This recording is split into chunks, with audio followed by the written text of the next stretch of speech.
हरिओम, जय श्री कृष्ण, ओम नमः शिवाय, जय महादेव, ओम गणेशाय। श्रावण मासे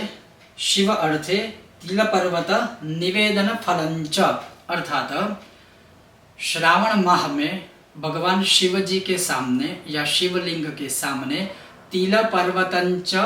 निवेदन फलंच, अर्थात अगर शिवलिंग के सामने चाहे घर में चाहे शिवालय में श्वेत तिल या कृष्ण तिल अर्थात सफेद तिल या फिर काले तिल, पर्वतंच निवेदन फलंच, अर्थात अगर शिव जी के सामने एक पर्वत के समान आप सफेद तिल से या फिर कृष्ण काले तिल से एक पर्वत के समान एक जैसे ढेर बनाते हो पर्वत के समान, तो उसका जो फल शास्त्रों में लिखा है वो सुनिए। या फिर ये भी हो सकता है कि केवल तिल अगर आप लोगे तो शायद पर्वत बनाना संभव नहीं हो सकता है। तो जैसे हम तिल के लड्डू गोल बनाते हैं उसी प्रकार से तिल के लड्डू लेकिन पर्वत के समान ट्रायंगल शेप में अगर बनाकर शिवलिंग को आप समर्पित करते हो तो कैसा फल मिलता है, कितना फल मिलता है, सुनिए। निवेदयित शर्वाय श्रावणे तिल पर्वतम स्वच्छेन्द्र नीलसंकाशैः यानिर अप्रतिमैः शुभैः वर्ष कोटि शतं दिव्यम शिवलोक महीयते भुक्त्वा तु सकलान् भोगान् सर्वलोकेष्वनुक्रमद क्रमन् लोकमिमं प्राप्यं राजानं पतिमाप्नुयात्। ध्यान से सुनिएगा, इसका फल देखिए कितना मिलता है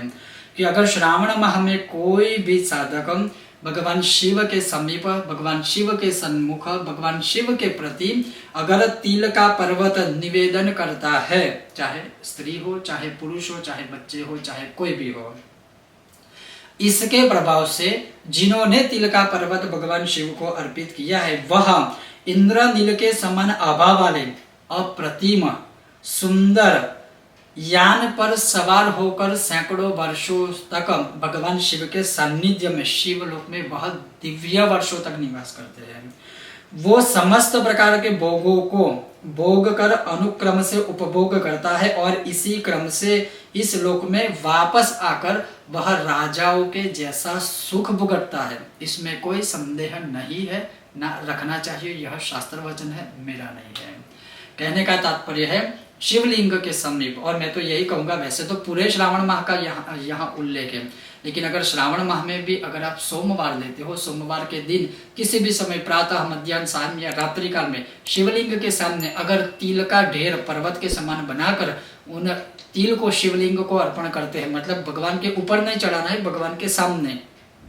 शिवलिंग का ढेर करना है। या मैं अपनी तरफ से अगर आपको सजेस्ट करूं, मान लीजिए आपके घर में छोटा सा शिवलिंग है तो पूरे शिवलिंग को ही पर्वत के समान मतलब तिल से ढंक दीजिए और फिर वह भगवान शिव को समर्पित कीजिए। जैसे सिर्फ बोलना है ओम नमः शिवाय श्वेत तिल पर्वतान समर्पयामि या फिर कृष्ण तिल पर्वतान समर्पयामि, दैट्स इट, वहां पर ये पूरा हो गया। कोई स्पेशल विधान नहीं है,